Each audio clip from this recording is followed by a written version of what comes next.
Yan daw ay tumawid ayon sa mga nakakita. Tumawid raw yan. Eh, senior na siya, medyo mahina na maglakad. Inabot ng single na tricycle. Ayan ang ambulansya.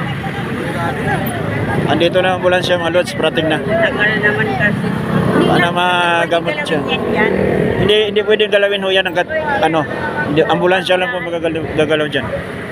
Hindi yan pwede galawin ng yung ordinary tao lang yung pagbuhat, hindi ko alam. Yan, dumating na po ang ambulansya ng Taytay Rizal. Ikakarga na si ate. Napakahirap talaga. Ito highway ho kasi ito highway. Ito diretso na po ito ng Taguig tapos sa Taytay Market.